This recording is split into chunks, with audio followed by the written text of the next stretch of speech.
चलेना जोर इश्क पे सीजन 1 एपिसोड 39। अरमान फ़ोन कुणाल के हाथ में देकर अपने मॉम के पास जाने के लिए पलटकर चला गया। कुणाल हाथ में फ़ोन लिए खड़ा था। आरुषि कुणाल के हाथ में पकड़े फ़ोन को घूर के वहाँ से चली गई। कुणाल गहरे सांस लेकर फ़ोन को कान में लगाया और बोला, हेलो नंदिनी जी, मैं कुणाल। मैडम जी को होश आ चुकी है, इसलिए बॉस उनसे मिलने गए हैं। आप बिल्कुल भी टेंशन मत लीजिए, यहाँ से फ्री होकर बॉस आपसे मिलने आएंगे। फ़ोन रखने के बाद कुणाल खुद से बोला, बोल तो दिया टेंशन मत लेना, लेकिन अब आगे क्या होने वाला है ये सोचकर मुझे टेंशन हो रहा है। अरमान उस रूम पर गया जहाँ हेमा जी लेटी थी। अरमान का आंख लाल था। अरमान को देखकर हेमा जी की आंखों से भी आंसू गिरने लगे। अरमान भाग कर गया और अपने मॉम के आंखों से आंसू पोंछकर उनके गले लग गया। हेमा जी वैसे ही लेटी हुई थी। अरमान भरे हुए गले से बोला, मॉम आप ऐसा क्यों किए? आप जानते हो ना मैं आपसे कितना प्यार करता हूँ। अगर आपको कुछ हो जाता तो मैं भी जीते जी मर जाता। हेमा जी बोली, तू सच में मुझसे प्यार करता है? अरमान बोला, हाँ। फिर अपने मॉम के माथे पर हाथ रखकर सहलाने लगा। आरुषि बोली, अरमान आज मॉम यहाँ है तो सिर्फ तुम्हारी वजह से। अगर कल तुम वो सब ना बोलते तो मॉम एक कदम कभी नहीं उठाती। अरमान गुस्से में आरुषि को देखा तो आरुषि चुप हो गई। राजीव जी बाहर से आते हुए बोले, डॉक्टर से बात हो गया है, थोड़ी देर में आपको डिस्चार्ज कर देंगे।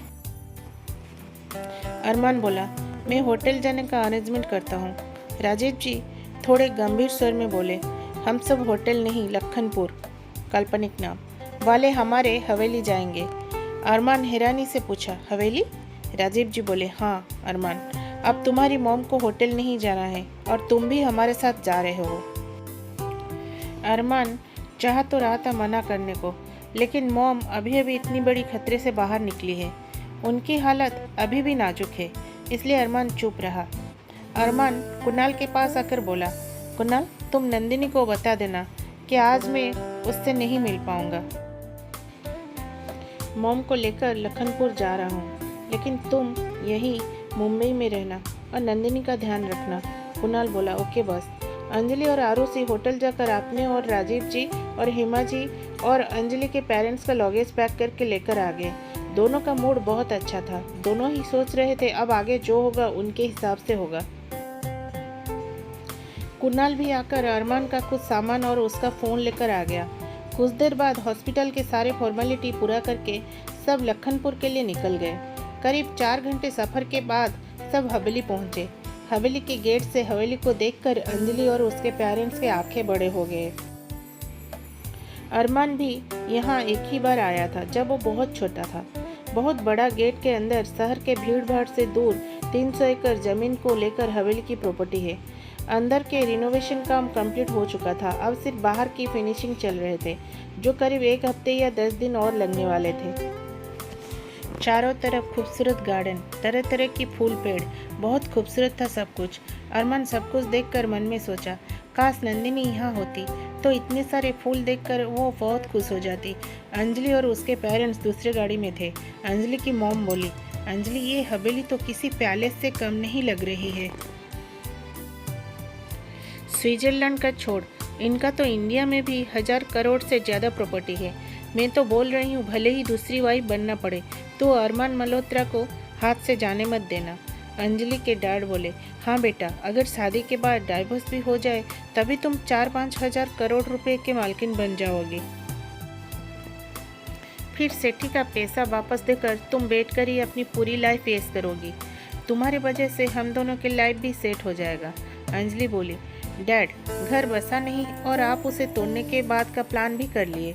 अब आप दोनों चुप रहिए, पता नहीं अरमान क्या करने वाला है।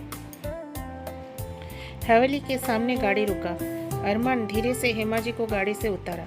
राजीव जी दूसरी साइड से उनको पकड़कर अंदर लेकर जाने लगे। दरवाजे पर केयर टेकर की पत्नी आरती के थाल पकड़े खड़ी थी, जो सबका आरती और टीका करके स्वागत की। हवेली की इंटीरियर देखने लायक था। अंजलि और उसके पेरेंट्स तो मुंह खोलकर सब देख रहे थे। सब लोगों का सामान उनके रूम पर पहुंचा दिया गया। अरमान हेमा जी को सहारा देकर उनके रूम पर लेकर बेड पर सुलाया।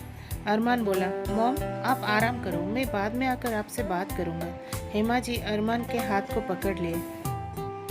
अरमान हैरानी से अपनी मॉम को देखा तो हेमा जी बोली, थोड़ी देर बैठो मेरे पास, तुमसे कुछ बात करना है। अरमान जानता था हेमा जी क्या बात करना चाहते हैं, इसलिए वो वहाँ से चले जाना चाहता था। अरमान बैठा तो हेमा जी बोली, अरमान तुम अपना सारा काम छोड़कर हमारे साथ यहाँ आए, हम सबको बहुत अच्छा लगा।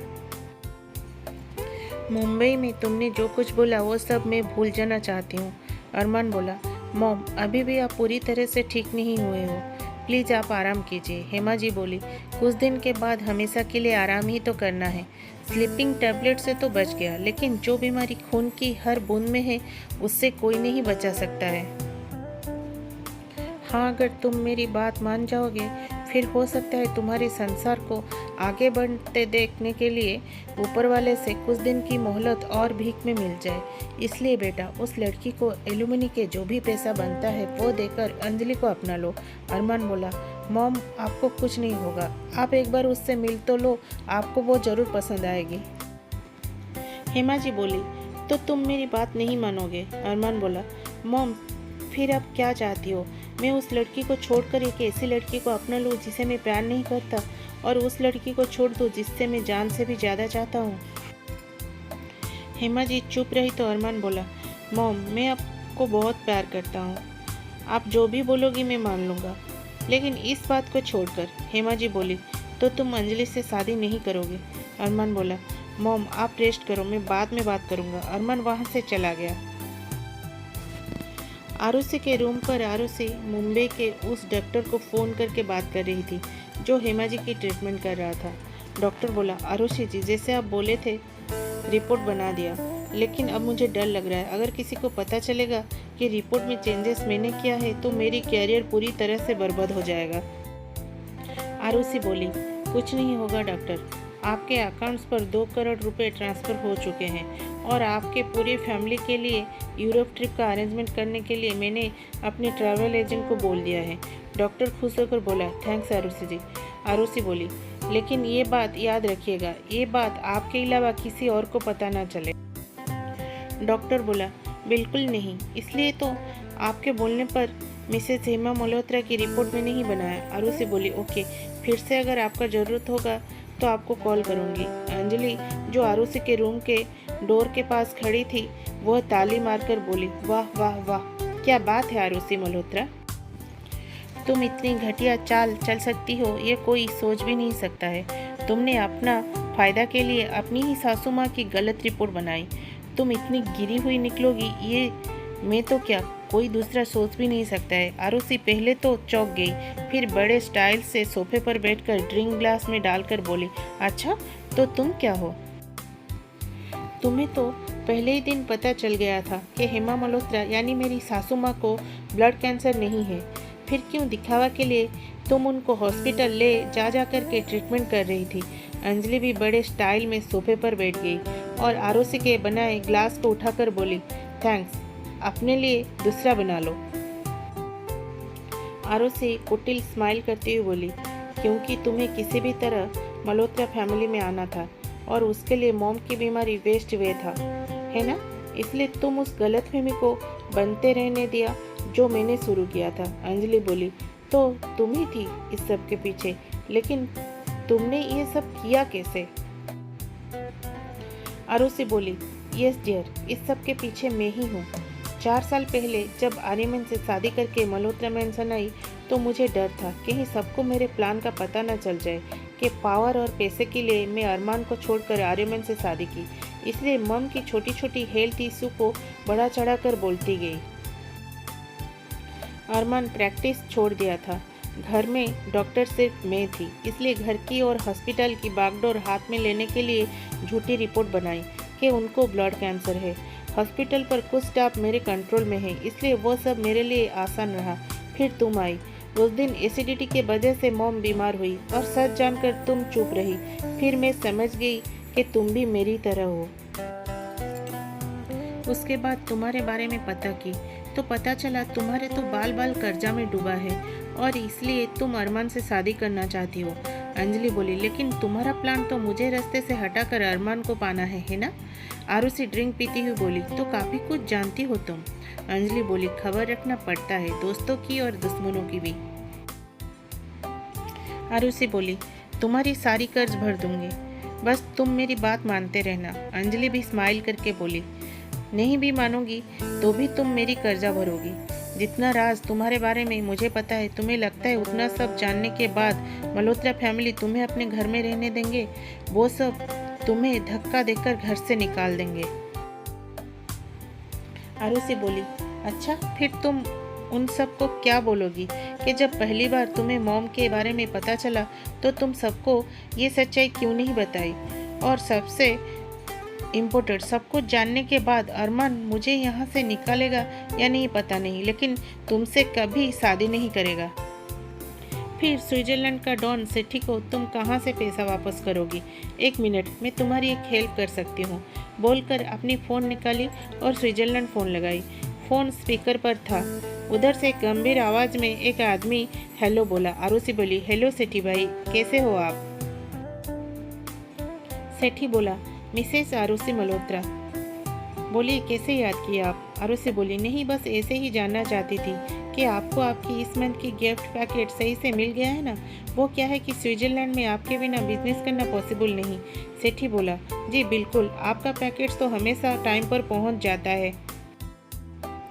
आपको अगर किसी चीज़ की हेल्प चाहिए तो बोलिएगा, बंदा हर वक्त हाजिर है आपके सेवा के लिए। आरुषि मुस्कुराहट के साथ बोली, अभी तो हम इंडिया में हैं, फिर भी ज़रूरत होगी तो आपको ज़रूर बोलूँगी, बाय। बोलकर फ़ोन कट करके अंजलि को देखी, जिसका चेहरा पूरी तरह से पसीना से भीग चुका था। वो बहुत ज़्यादा डरी हुई लग रही थी। आरुषि बोली, क्या हुआ अंजलि? तुम तो मुझे मल्होत्रा फैमिली से निकालने वाली थी, फिर तुम ऐसे क्यों काँप रही हो? अंजलि अपनी ग्लास टेबल पर रखी और वहाँ से भागकर अपने रूम पर जाकर दरवाज़ा बंद करके गहरी सांस लेने लगी। अरमान अपने रूम पर जाकर कपड़े चेंज किया और बेड पर बैठकर नंदिनी को फ़ोन लगाया। नंदिनी जो अपार्टमेंट में अरमान के बेड पर बैठकर परसों रात को याद कर रही थी, अरमान के फ़ोन देखकर बड़े स्माइल के साथ फ़ोन उठाकर बोली, आपके बारे में ही सोच रही थी।